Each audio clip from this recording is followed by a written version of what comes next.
When it comes to regulating finance, an ounce of prevention is much better than $1 trillion bailout.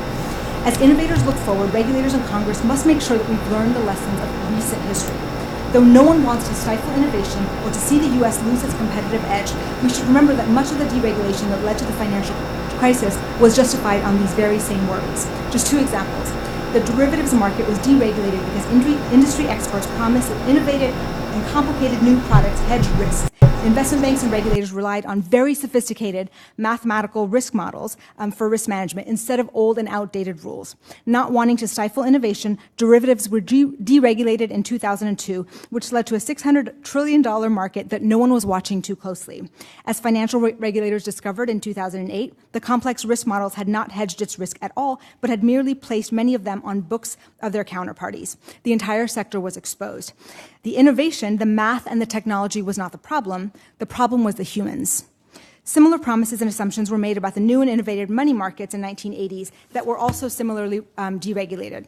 The money markets were pegged to the dollar one-to-one, just as Libra and digital fiat currencies are. They promised to be stable and liquid and not susceptible to runs. And they were fine until they broke the buck and threatened a potentially catastrophic run. The Treasury had to step in to guarantee these markets. Cryptocurrencies create new money-like instruments that are tradable and have inherent value. This is not significantly different from derivatives markets, commercial paper markets, repo markets, even historic markets in private bank notes. These shadow banking markets were unregulated for too long and created big problems. So far, none of the cryptocurrencies have reached the level of scale where they would present a systemic threat, but if their ambitions are believed, they will. And we have regulators for that should look to the safety and soundness of the financial sector. Technology has and will continue to fundamentally transform finance, but there has yet to be an innovative technology that has eliminated the risks and frauds and crimes that financial regulation is meant to combat, despite many promises to the contrary. Cryptocurrencies are either a store of value, tradable currencies, investments, commodities, or payment system, or some have promised they are all of these things. There's nothing about all of these things being put on the blockchain that makes it any less likely that it could lead to systemic risk, fraud, insider trading, criminal activity, panics, bubbles, etc. If our securities or commodities or banking laws have become outdated or unnecessary, or if Congress believes that they are too cumbersome, then they should be repealed or changed for all applicable parties, not just newcomers. Technology and innovation cannot undermine public policy. Thank you. Thank you, Professor. I'm going to use my first section of time to talk to you, Mr. Allaire.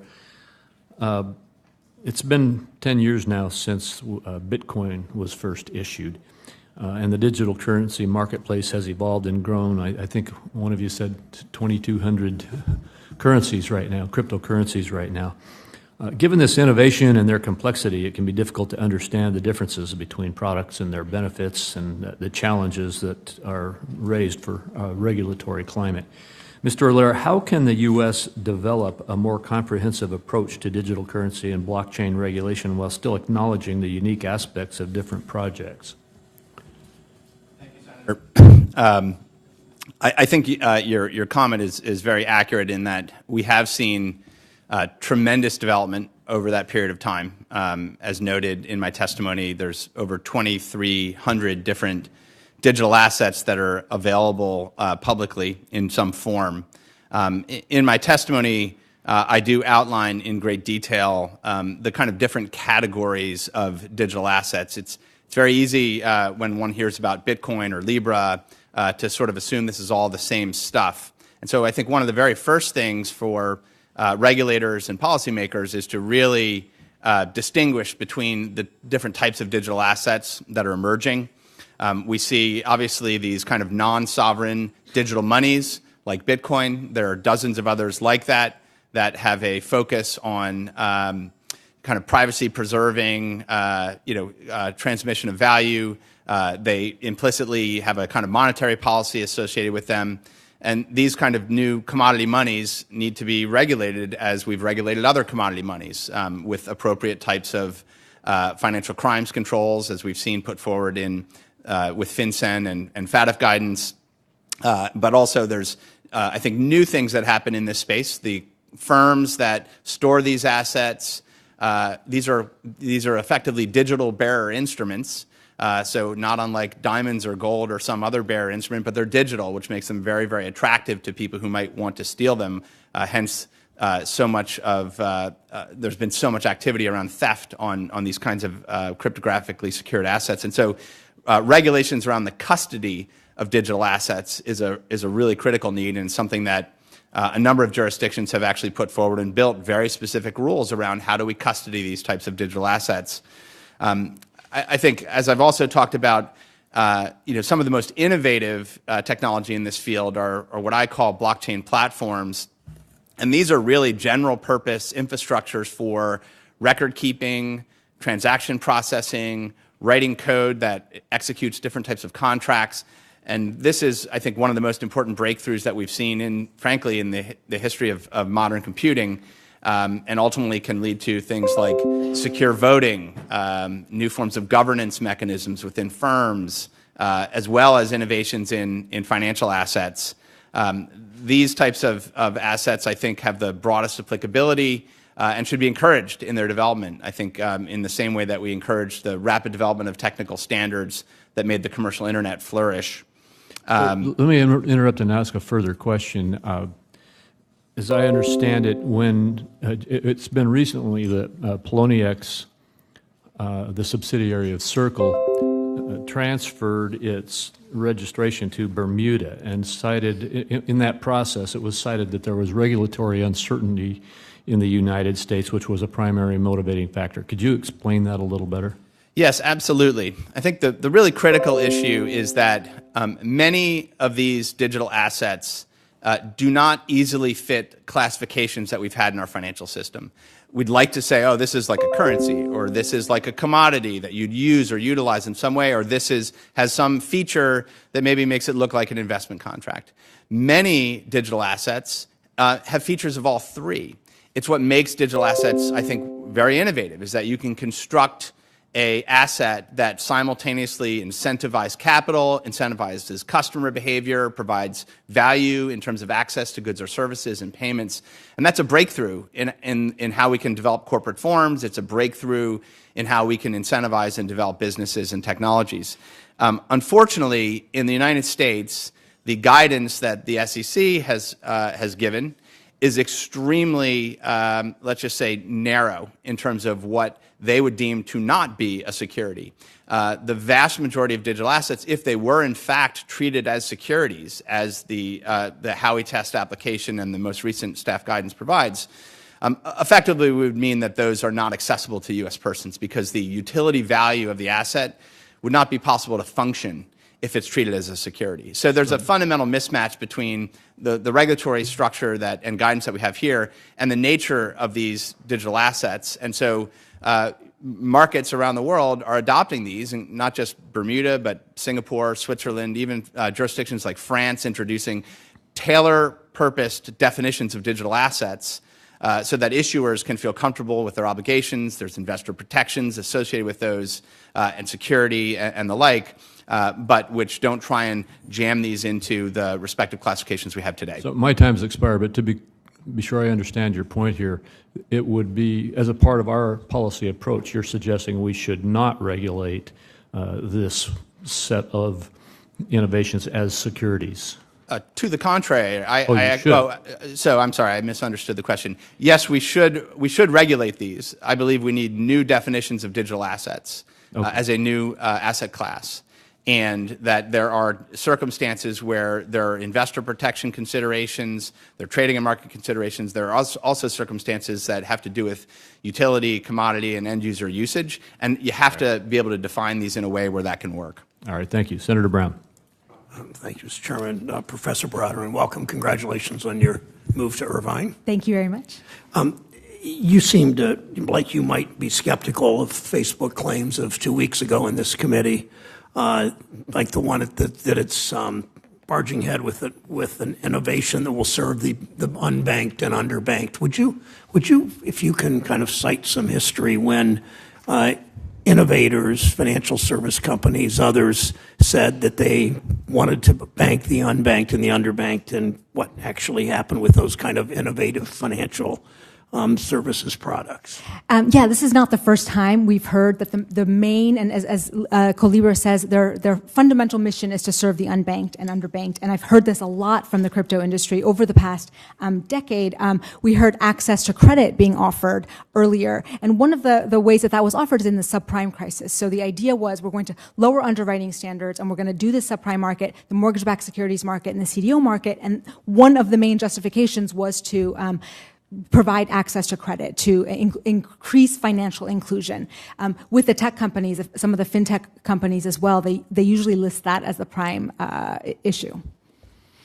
Thank you. Mr. Allaire, to address this, I'd like you to. Is there any reason to treat cryptocurrencies and other financial services offered on blockchain to treat them differently than the products that have existed from? I want you to answer, Professor Baradaran. Oh, okay. He spoke to it a bit, and hear your thoughts on treating them differently from what we've done over the years. No, I mean, the blockchain is new technology. Absolutely. It's amazing, and maybe we'll all be on it soon. That's all fine, but what we're talking about is the digital assets. I mean, this hearing is about the value created, the assets on the blockchain. And so it's sort of a red herring to just talk about the blockchain technology. We need to be talking about what actually is going on in these markets. And so I don't think there's any reason to put whatever we're going to call it, whether it's an investment, a currency, some product of value, it doesn't matter what technology undergirds it. What matters is the risks presented by this. And there's nothing about the blockchain that diminishes these risks like any of the other sort of models that we had previously. That is not something that fundamentally changes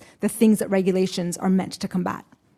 Why discuss your skepticism that technology alone, like Facebook, Libra, or cryptocurrencies, can address unequal access?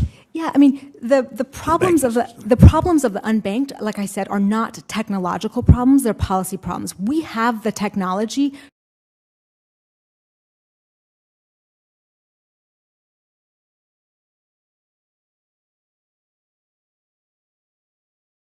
to provide an ATM and a debit card to people. This is what the most popular product for unbanked communities is a debit card. What they need to do is to take their cash and their paychecks to cash it someplace, right? So they need a safe and secure place to store their money. And usually people want something old and dusty like a bank as opposed to some new startup to invest all their life savings in. Okay, so they need somewhere to save their money. They need a way to engage in digital commerce.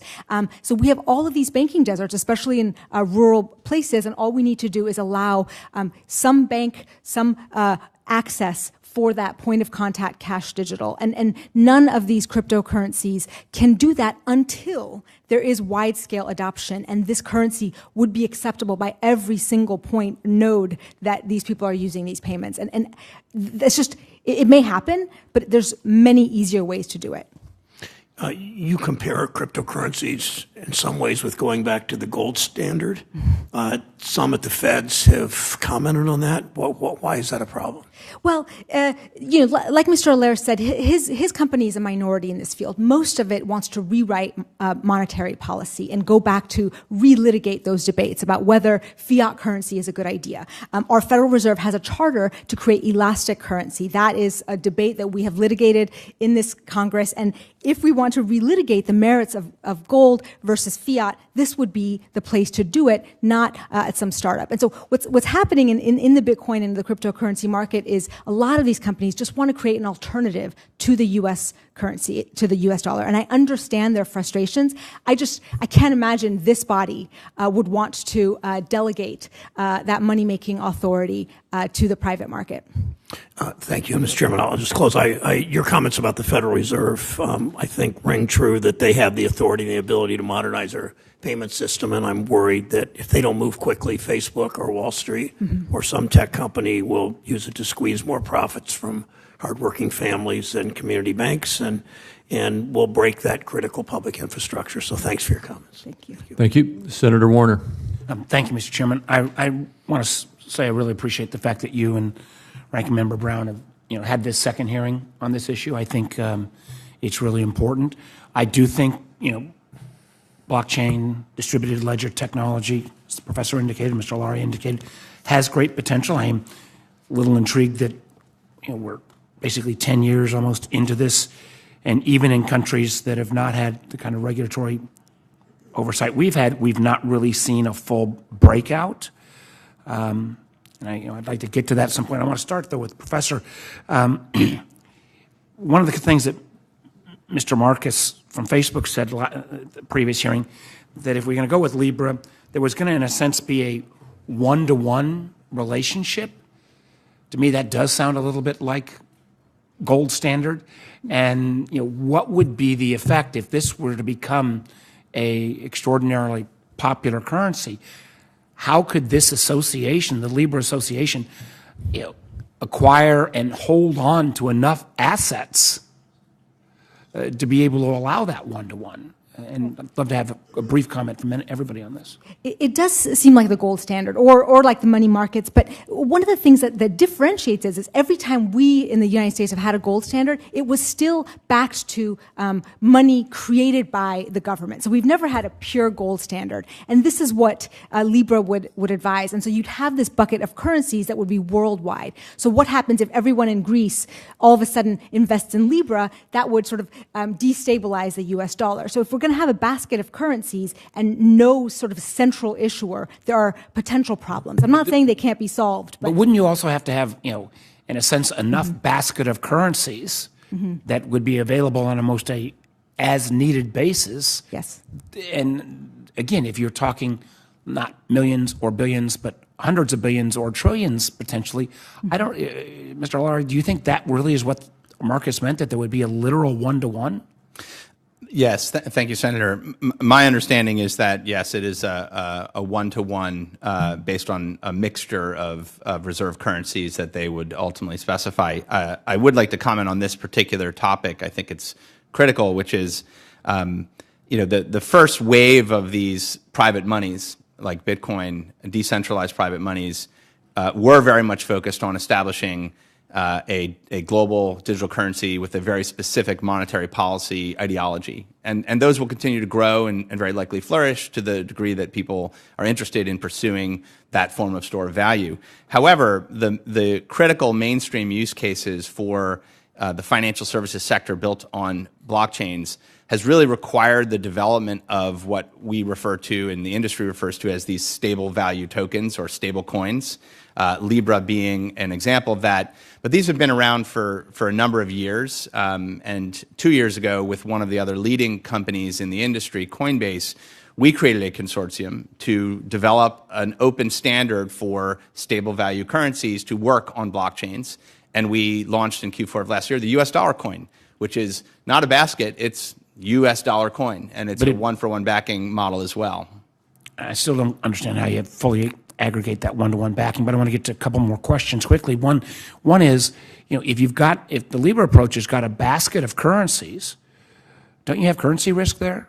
And if you've got currency risk, shouldn't there be, again, some additional, at least, information in terms of consumer protections? Absolutely. I mean, there's currency risk, and there's also the same risk that the shadow banking market created, right? So the commercial paper markets and the repo markets and the money markets, these were all dollar-denominated currencies. They weren't new currencies, but there was new money and value creation in a different format. And this is exactly what we have here. And not to say that this, they wouldn't have 100% reserves, just to say that what's the point, right? We have US dollars. If we want more of them, the Fed could do that. It also seems to me a little bit, if you have 100% reserves, where's Libra going to make money on this if you've got if you've got that maintenance of that backstop all the time? Mr. Allaire, I got only a few seconds left. I mean, I'm open on this question around tokens vis-a-vis securities. You've said there ought to be a new framework, a new structure. Where would you put the regulatory authority in the United States if you were to be able to wave that magic wand? Sure. My recommendation would be the development of a national policy on digital assets, definitions of digital assets, specific rules and exemptions around those, and have a single supervisor over the firms that are regulated. But I know that's easy to say that, but you didn't answer my question. Would you create a whole new regulatory system for digital assets? Or are you going to pick, and I've run out of time, the chairman's giving me a second. Where would you place this within our existing regulatory structure, or would you create something brand new? It's a very good question, Senator. I am certainly not an expert on the efficacies of the different regulatory agencies, financial regulatory agencies, and how to best organize those. Thank you. I do think that the question about why there's not been a breakout beyond digital currency is something that I'd love to get an answer to as well. Thank you. Thank you, Senator Schatz. Thank you, Mr. Chairman. Thank you to the testifiers. Professor Baradaran, I want to ask you about the federal law that says that only the government can mint a coin. And of course, the reason it was written that way is because that was the only way that it could be conceived that an entity could create a currency. And so the basic question is, knowing that, okay, only the government can mint a coin, but these people are trying to do something that sort of rhymes with that, although it seems to comply with the statutory language, which is old. What do we do now? Yeah, so I do want to differentiate that not all, like Mr. Allaire said, not all cryptocurrencies want to establish new alternative currencies, but certainly the majority of the market, which is Bitcoin, does. And we do have laws against this. And I want to be clear that we created these laws because we had problems. We have had problems of private, issuance of coins. The UK had the Stamp Act before that. So we've experienced what it's like to have alternative currencies, and we have purposefully put that power in the federal government. Mr. Allaire, I want to see if I can find an area of agreement between you and the professor, but I don't have a lot of time. So here's the thing. It sounds like you think this will democratize the use of financial products. But I'm sort of stuck on what she said and tend to agree with what she said, which is to say that there is a much more straightforward way to do that. There are public policy proposals all the time. There are things that our regulators could do under existing statute to democratize the process and to decentralize the process. And so what I'm trying to get at is, do you really think that in a society in which only 81% of the public currently has a smartphone, that we're anywhere close to democratizing the use of these products? I mean, what it sounds like to me is tech people wanting to wave a wand and skip a bunch of steps and avoid the tough politics of doing things for people and saying, we've got a new tech that will solve all this stuff. So I'm just wondering whether you want to speak to the limitations societally of what you're doing. I don't doubt the importance of the technology or that we'll probably all be using it in 2 decades, but I think that that's a different assertion than, oh, and by the way, it's going to solve all these other societal ills. Go ahead.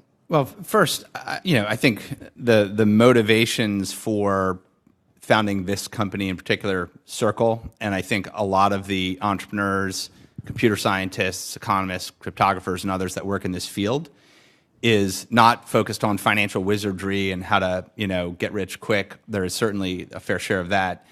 It's focused on how do we build a new global infrastructure for economic activity. Okay, but what do you do about, just as a start, 19% of the American public doesn't have access to the device that you would use to execute a transaction. And what do you do about the fact that adoption is nowhere near universal? Are we just sort of supposed to place our bet on this tech as solving a bunch of problems and leaping over all the existing ones?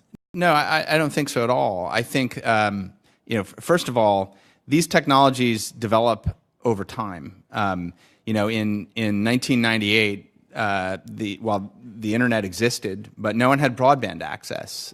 The internet, personal computers were relatively new in terms of their adoption. Should we not have focused on innovating and building the cloud infrastructure, higher speed internet connections, come up with policies that encourage broadband adoption? Should we not have made those investments and policy choices? No, but so since you're asking a question, let me answer the question.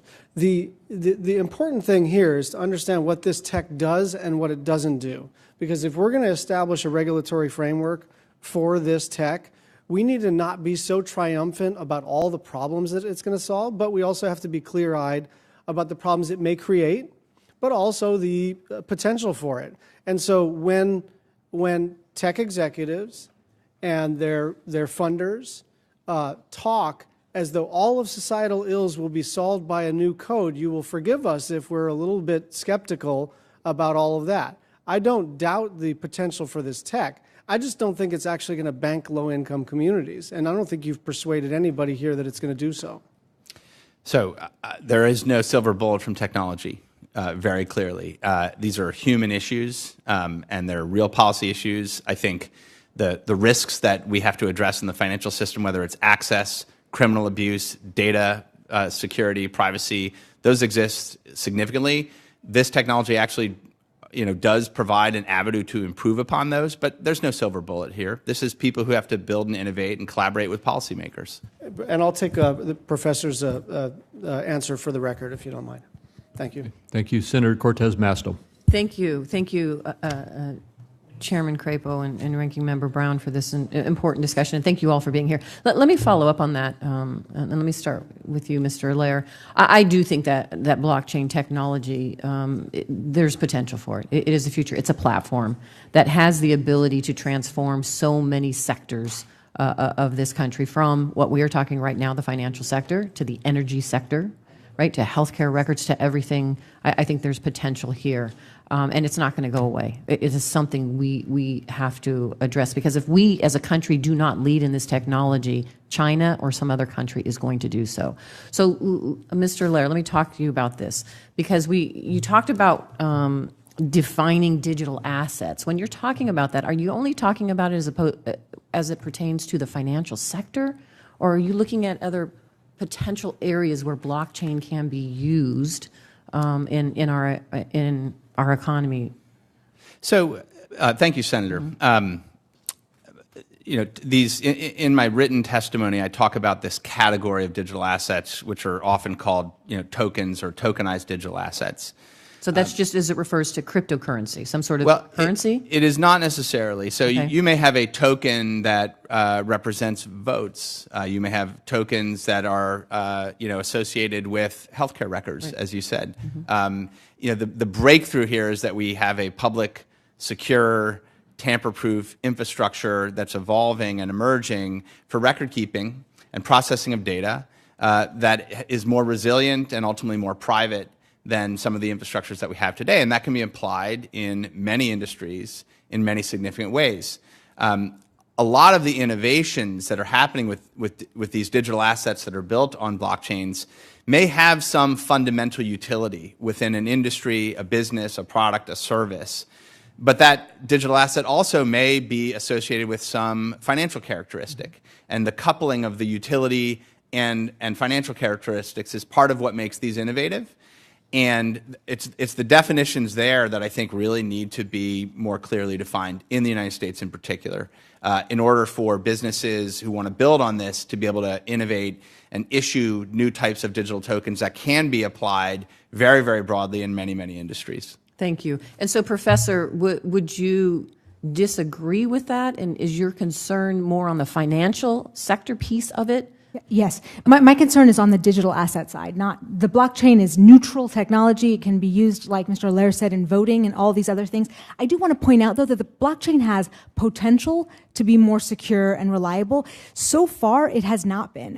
It has been hackable. There have been security issues. I think there's a lot of potential, and it's been 10 years and billions of dollars of venture capital, and I still don't think it's better than some of the payment systems that we currently have, though it could be. Mm-hmm.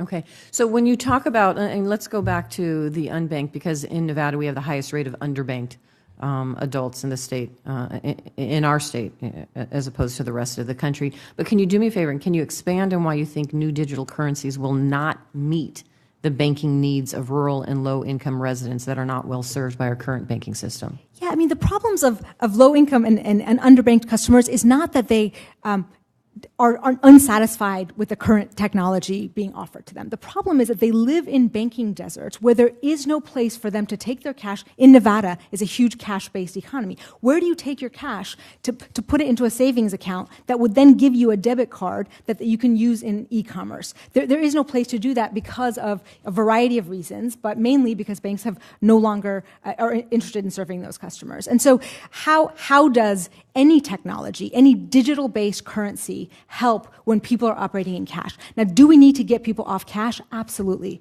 How do we do that? I mean, this blockchain conversation is 4 or 5 steps ahead of where we need to start, which is how do we get ATMs that don't charge $8 per person? And I was just going to say, so the answer might be looking at why there is a charge of a fee for an ATM, or why you have to have a minimum balance of $1,500 or more in a bank account before you can even open a bank account. Yeah, and this is where I truly am grateful for this industry for bringing attention to these things, because really there are problems with our payment system. I'm not trying to defend them to say that they're perfect and we should use them. There are huge problems, accessibility issues, they're slow, they're inefficient, et cetera. But they have a public mission, and we can fix them, and we should fix them, as opposed to sort of outsourcing it to the tech sector.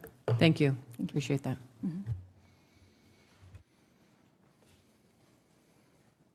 Senator Van Hollen.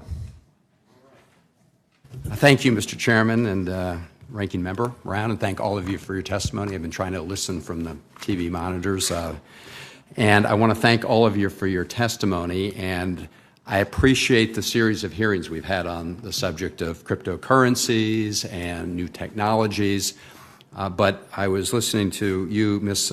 Baradaran, talk about the importance of planning for these technologies, but also the need right now to move to a real-time payment system, because our failure to have moved forward with this technology, as so many other countries have already done, is costing millions of Americans billions of dollars every day, right?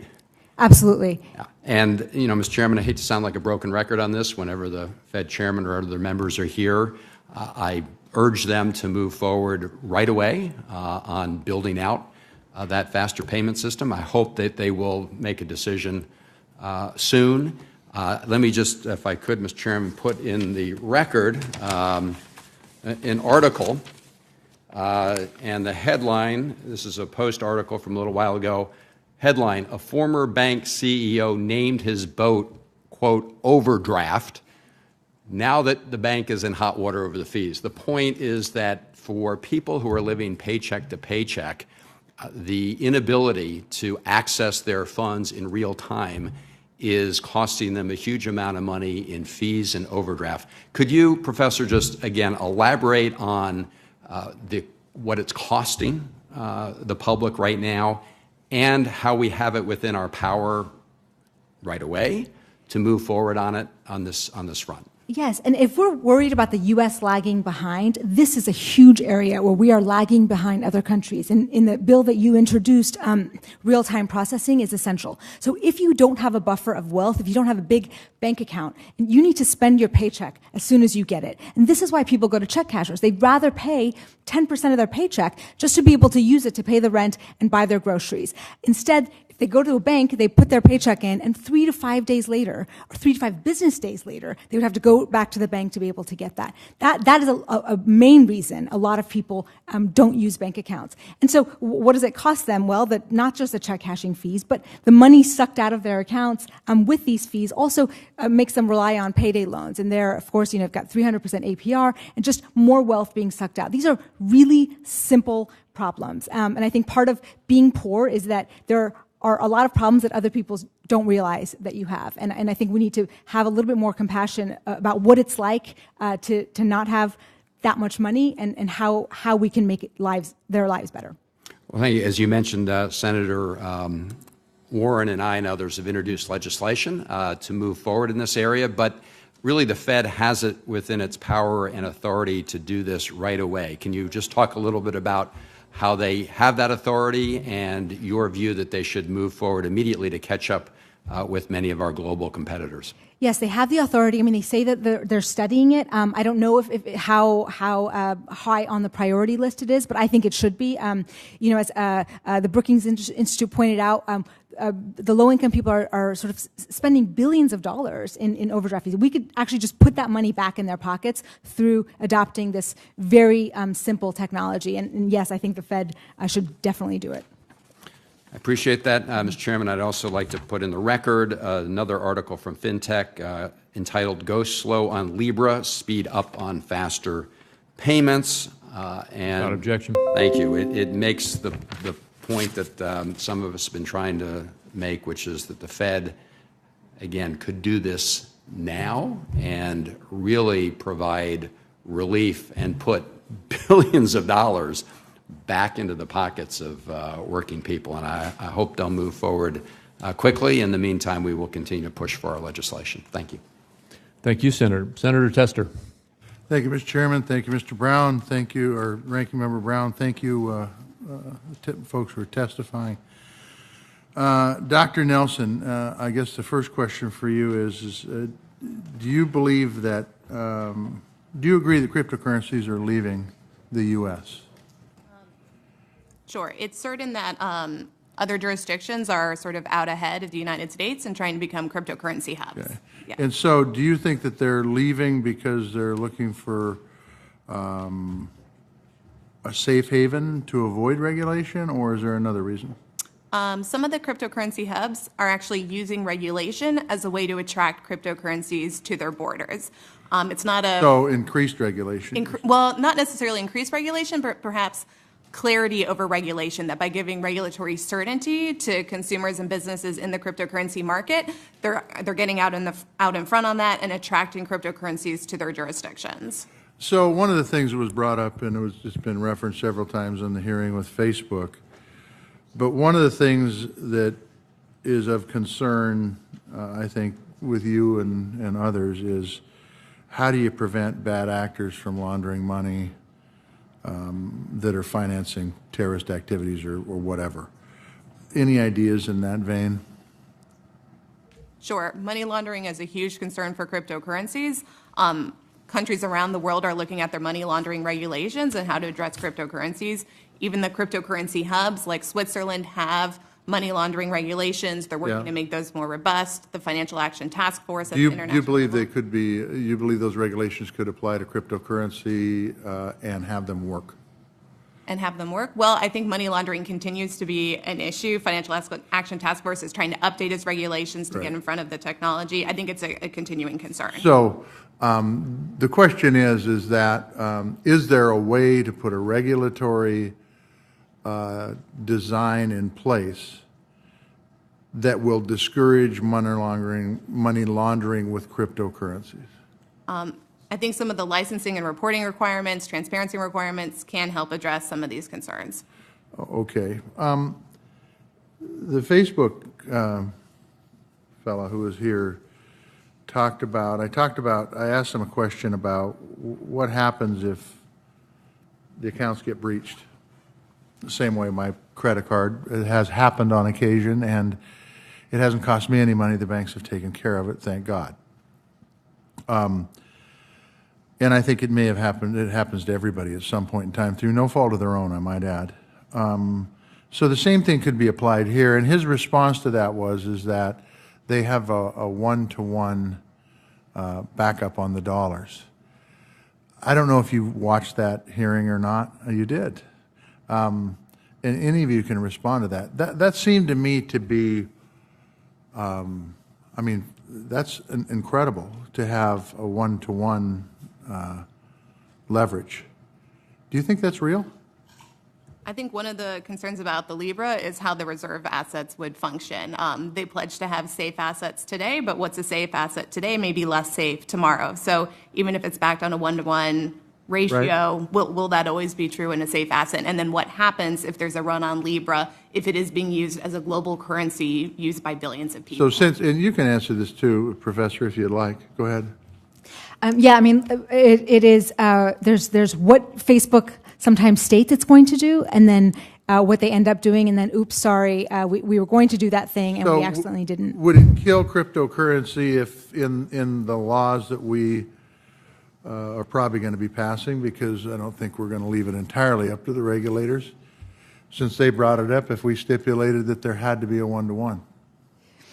Cryptocurrencies, like we said before, there's a variety. I mean, if you're just talking about cryptocurrencies, they actually are trying to be alternative currency, so they're not worried about one-to-one. Okay, let's talk about the Libra, and specifically, because that, and look, I'm not an expert in this field at all, but it appears to me that they're trying to take the dollar, because you can buy them with the dollar, and then make a transaction across country lines.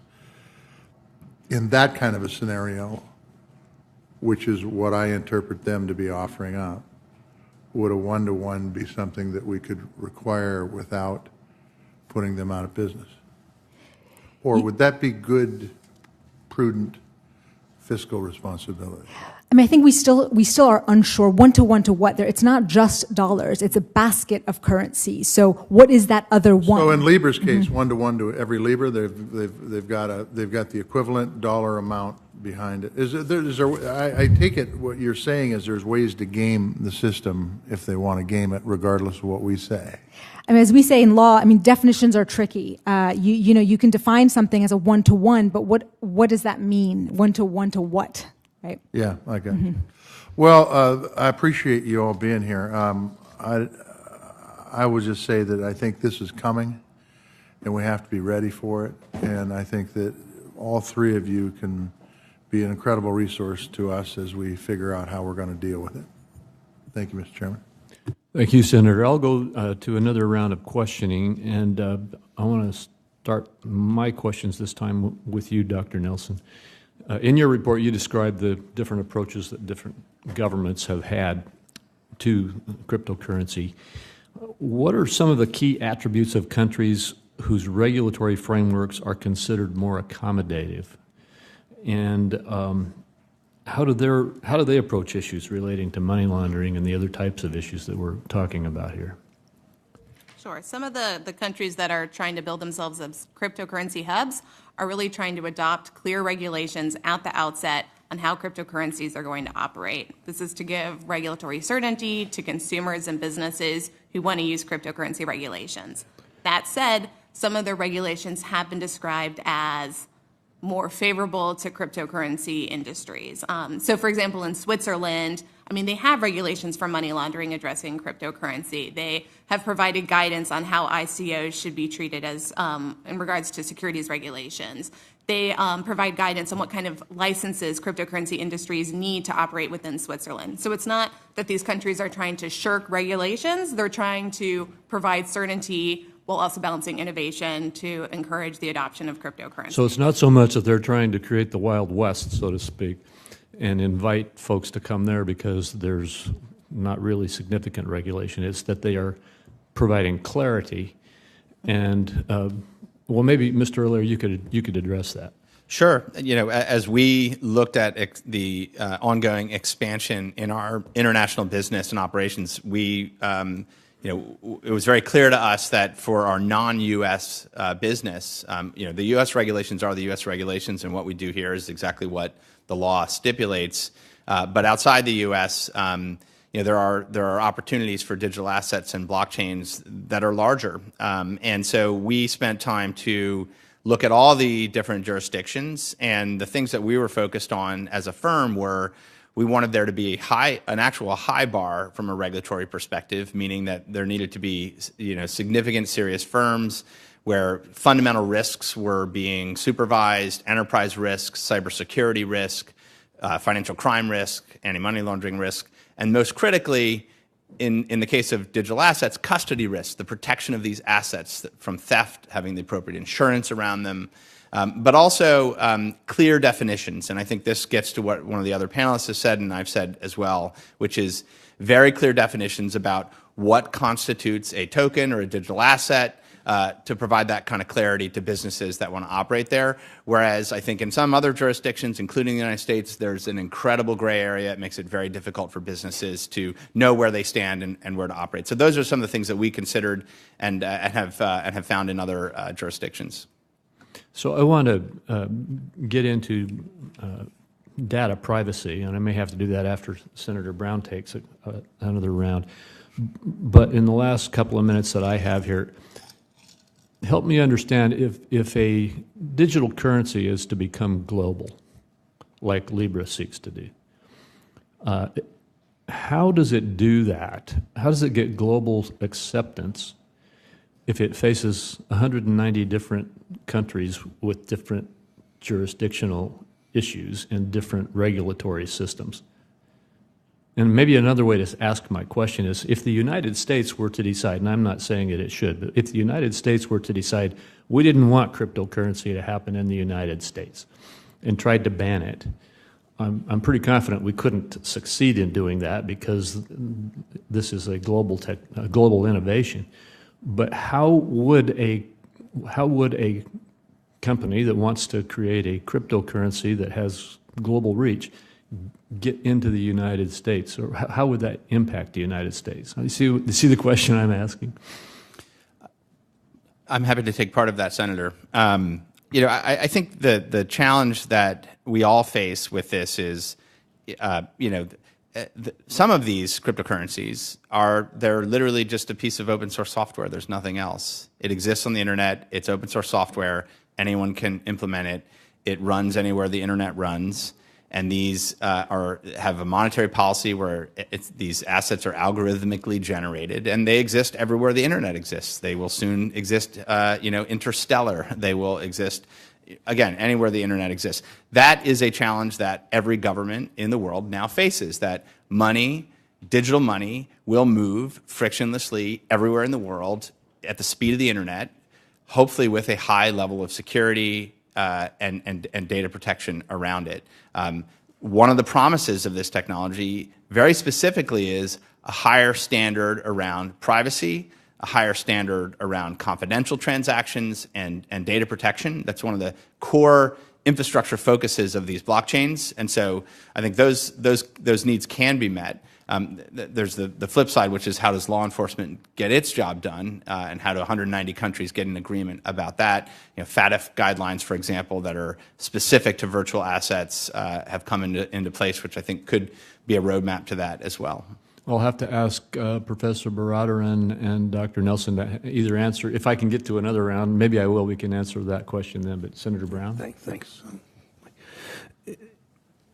Professor Baradaran, I want to have a series of questions for you. Mr. Allaire said that he didn't really know who should regulate digital assets, and Facebook essentially said that 2 weeks ago. Let me ask you a series of mostly yes and no questions. Do we already have rules and regulations for currency? Yes.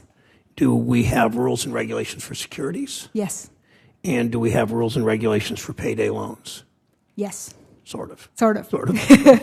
We have rules and regulations for exchange-traded funds? Yes. Are there any new financial products that have been invented that we've never seen before? Are we talking about financial products that already existed but now run on blockchain? Yes. I think these are not new. You can expand on that, surely. These are, the technology is new, but the sort of essence of the product is something that we've seen before.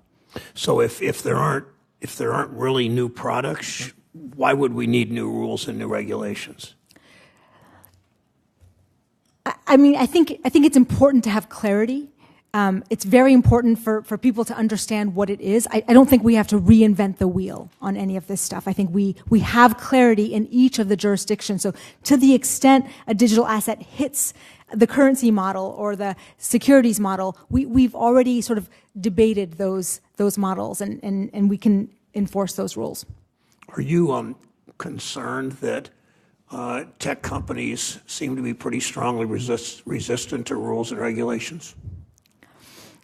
I think there's a lot of faith that some of the problems that we as a society face are solved by tech, and I think sometimes there is a naivety on the part of some of these tech founders in what tech can accomplish and what is better for public institutions. And so I think sometimes tech is great and can solve a lot of problems. I mean, he used the internet before, and I think nobody wants to no one's saying ban blockchain, no one's saying ban these digital currencies. All we're saying is let's just protect people in the ways that regulations are meant to protect them. So if we had said in the early days of the internet, look, internet is going to take over education soon, so let's just not worry about fixing public schools and the internet will educate the young, right? I mean, so I think it's essentially that. We still have these public institutions that are doing it, and we don't go around them just because we have a new, potentially revolutionary technology. Does the resistance of big tech companies' resistance to regulation Does it remind you of resistance by big banks to regulation? Are there similarities there? There are similarities there, yes. What does that tell you? I mean, I just think we need to be cautious. I think we need to be, again, innovators dream big, and regulators just need to also imagine bad scenarios. I think we as, regulators and Congress people don't need to just swallow it wholesale. It's good that we have innovators and entrepreneurs that have really beautiful visions of the future, and I hope that they're right. But it's also good to have a counterpoint to that, where regulators say, hey, what could go wrong here? And to try to imagine those scenarios too. I've said a number of times in this committee that many of my colleagues seem to have, maybe we all do to a degree, a collective amnesia about what happened to our financial system 10 years ago. What lessons do we learn from weakening regulations in the banking sector a decade plus ago? What lessons do we apply to tech companies here? I think one of the things that keeps being said is, we're going to lose, the U.S. is going to lose its, leadership worldwide if we don't let these companies do whatever they want. And I think that is not, we can't compare the U.S. economic system to Malta or Bermuda or to Venezuela or even China. We have the strongest currency worldwide for a reason. We have great technology companies for a reason. We've got a very, very strong and healthy sector. Not to say that it's perfect, just to say that, we're all going to leave to Malta. I don't think that should make regulators think that, okay, well. Don't skeptics of your view say that the reason we have such strong innovation is because government gets out of the way and lets big tech or lets Wall Street invent new products and do what they want? I think we said that until the financial crisis, and then we had a $1 trillion bailout, and the Fed is left holding the bag. And so I think we just, we say that on the front end, let them do it, but let's remember what happens when we sort of don't regulate those things that matter. And it's not just all technology. Not all technology is similarly risk-inducing. I mean, again, the internet and email, all of these things, we keep comparing blockchain to these things, but it's very different in a lot of ways, or specifically digital assets on the blockchain. We're talking about trading and markets and finance. We're not talking about just neutral tech here. Thanks. Thank you, Mike. Thank you, Senator Brown. I have a few more questions. As I indicated, I'd like to get into the data privacy issue a little bit here. As I'm sure you know, Senator Brown and I together have jointly expressed serious concerns over the collection of data on individuals and the phenomenal explosive growth of that collection and then use of data. That happens without individuals usually knowing that it's happening or when it's happening or knowing what has been collected on them or how it is being used. And each of you could respond to this if you would like to, will this new technological innovation that we're seeing into digital currencies and blockchain technologies give us an ability to meaningfully enhance individuals' privacy rights and protections? And if so, kind of explain how so. Be happy to start. Thank you, Senator. I've addressed this somewhat in my written testimony as well.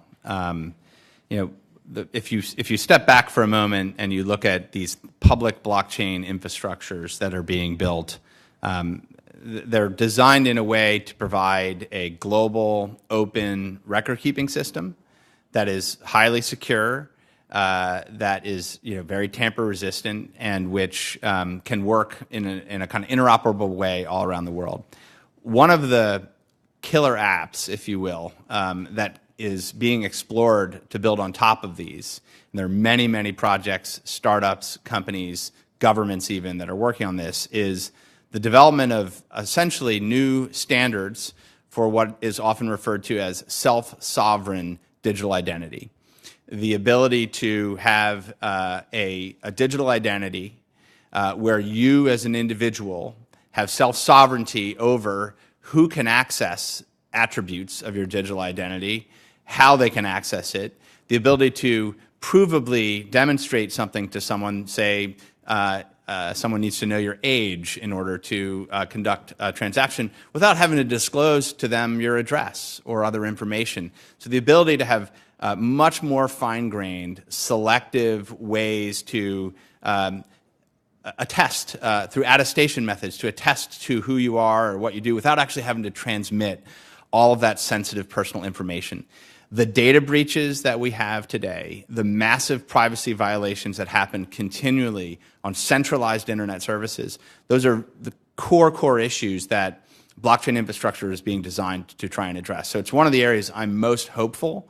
And when you couple that kind of digital identity model with global digital currencies, you actually can imagine a financial system that both preserves privacy, provides mechanisms that are still highly useful to law enforcement to pursue the bad guys, but keeps people in control.